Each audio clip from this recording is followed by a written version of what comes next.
مولانا عبد القادر قصوری، یہ دونوں اہل حدیث کے بہت بڑے زعماء ہیں. یہ قیادت کر رہے تھے اس جلوس کی اور سیاہ جھنڈیوں سے سائمن کمیشن کا استقبال کیا تھا. ایک انداز علامہ اقبال رحمہ اللہ نے الہ آباد میں خطبہ ارشاد فرمایا، اس میں انہوں نے سائمن کمیشن کے رد عمل میں انہوں نے جو رپورٹ وہاں جا کے دی اس کے رد عمل میں اپنی سیاسی ترجیحات کو بیان کیا.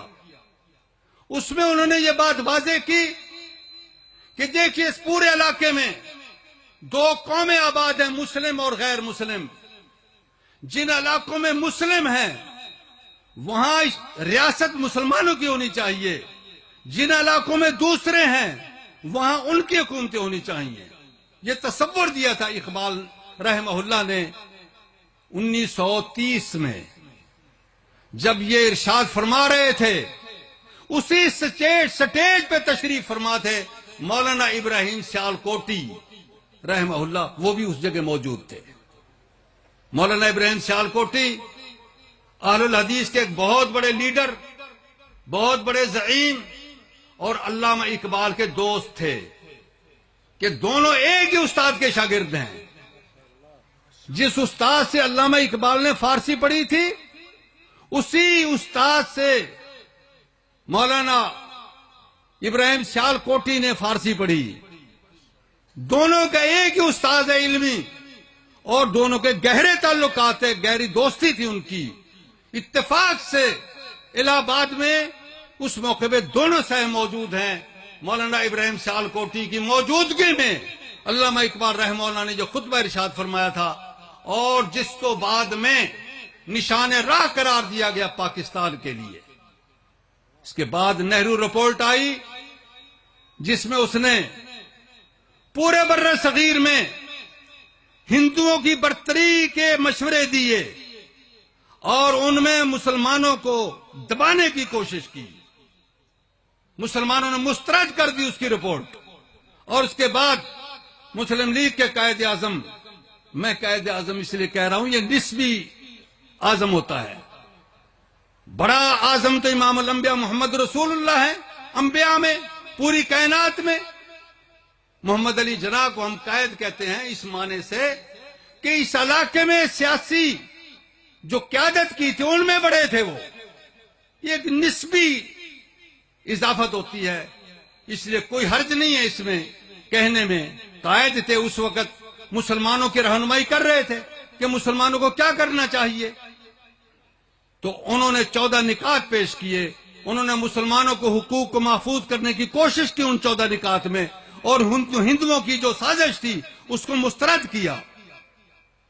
جس کے بعد پھر قرارداد آتی ہے 23 مارچ کی لاہور سے.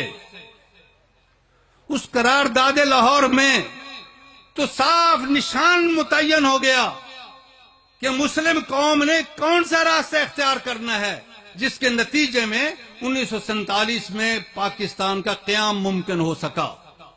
آپ کو معلوم ہے جس وقت یہ قرارداد مقاصد پیش کی جا رہی تھی اسی جلسے میں مولانا ابراہیم سیالکوٹی بھی موجود تھے اور ایک اور عظیم شخص بھی موجود تھے جن کے آباء و اجداد نے، جن کی تنظیم نے پورے 150 سال سے مسلم قومیت کا نعرہ بلند کیا ہوا تھا اس بر صغیر میں. مجاہدین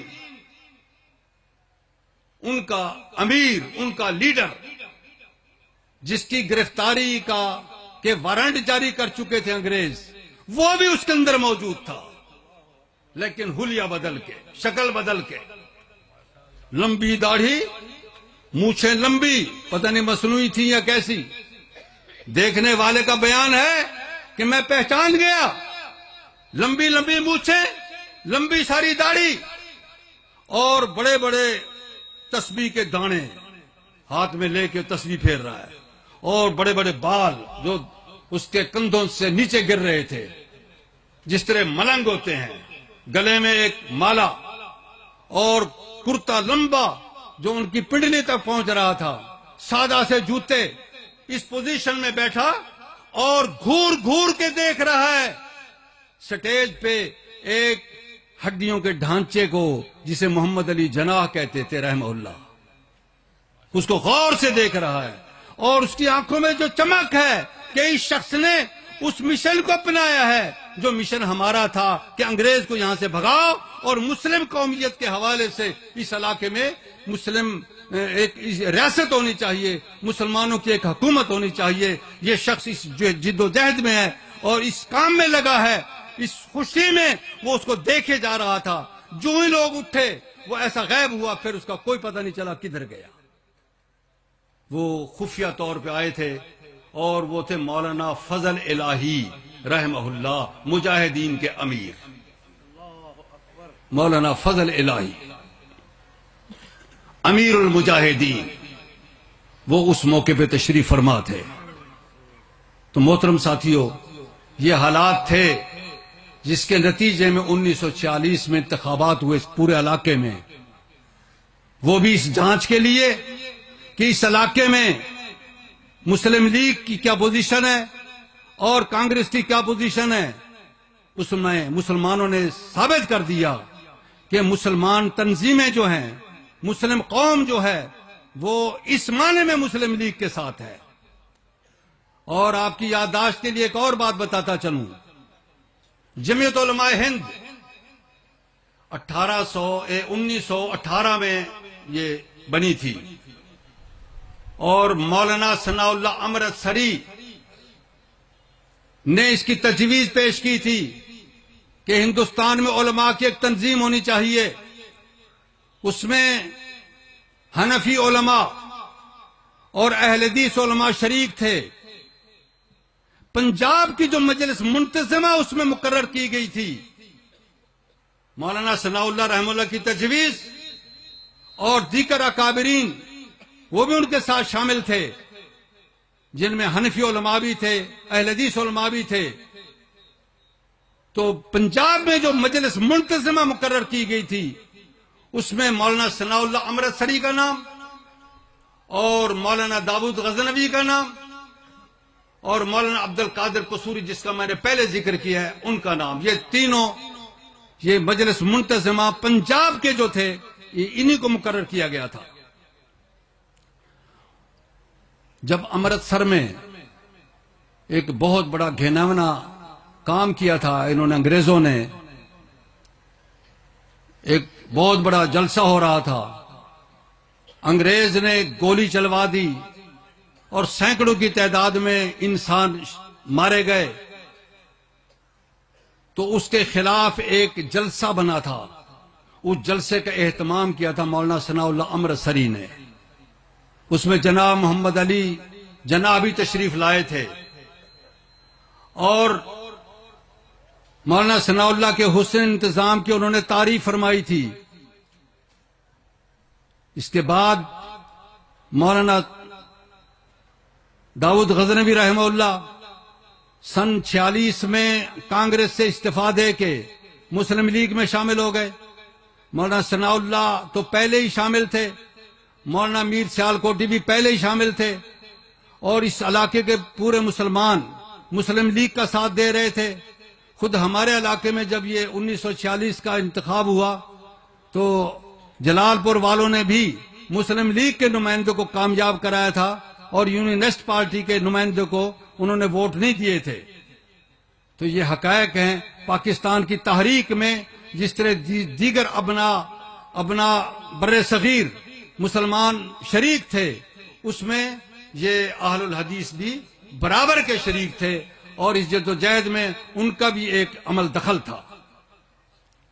اس تاریخ میں تشنگی رہے گی اگر میں ساتھ اس حوالے سے بات نہ کروں کہ مسلمانوں میں فکری اصلاح کے لیے ان کا کیا کردار رہا۔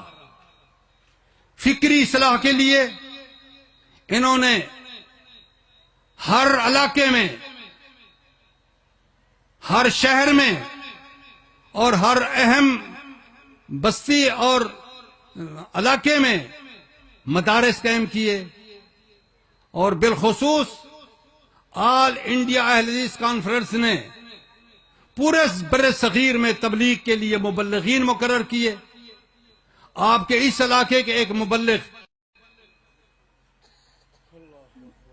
مولانا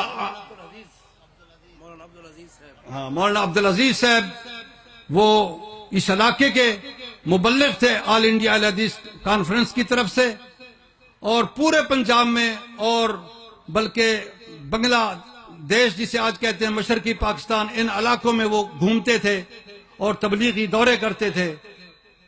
اسی طرح کے سینکڑوں انہوں نے واعظ مقرر کیے ہوئے تھے. یہ فکری اصلاح کے لیے ان کا کردار تھا.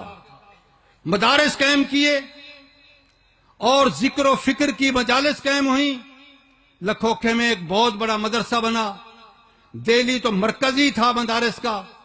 سید نذیر حسین رحم اللہ کا مدرسہ ایک بہت بڑا مرکز تھا اہل الحدیث کا. ادھر سندھ میں راشدیوں کے مدارس تھے، اور دہلی میں رحمانیہ مدرسہ، بنارس کا مدرسہ، دربھنگا کا مدرسہ، مالدہ کا مدرسہ، مشرقی بنگال کے مدرسے، آپ کے ملتان کے مدرسے، گجرانوالے کے مدرسے، اور دیر غازی خان کے مدارس. یہ تمام فکری اصلاح کے لیے. یہ فکری اصلاح صرف رفع الدین کے لیے نہیں تھی. یہ تو ہم نے رفع الدین کیا سنت سمجھ کے بھائی ہم سے لڑ پڑے گی، یار یہ کیوں کرتے ہو، ہمیں بتانا پڑا اس لیے کرتے ہیں. ورنہ ہماری تحریک کا مقصد بنیادی یہ تھا کہ مسلمانوں میں غیر شرعی رواج جو ہیں ان کو ختم کیا جائے.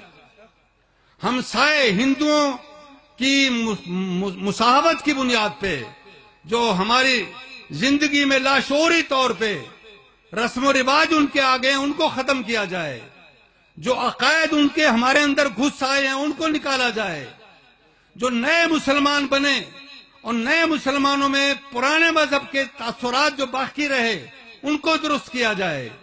تحریک اہل حدیث کا بنیادی مقصد یہی تھا، اور اس کے لیے ہی جدوجہد کرتے رہے. یہ ہمارے مدارس میں تعلیم تھی، اور آج بھی یہی تعلیم ہے. بھرپور انداز میں اللہ کی توفیق سے کام ہو رہا ہے.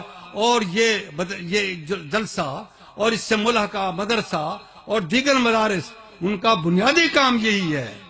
آپ ہمیں کبھی نہیں دیکھو گے کہ ہم صرف ایک مسئلے پہ زور لگائیں. نہیں، مکمل مسائل جن میں امت کی اصلاح ہے، امت کے لیے تربیت ہے، وہ کام ہم کرتے ہیں. یہی ہماری تاریخ ہے، یہی ہمارا منہج ہے، یہی ہمارا طرز زندگی ہے. اللہ رب کریم ہمیں اس پہ قائم دائم رہنے کی توفیق عطا کرے. وآخر دعوایا ان الحمدللہ رب العالمین.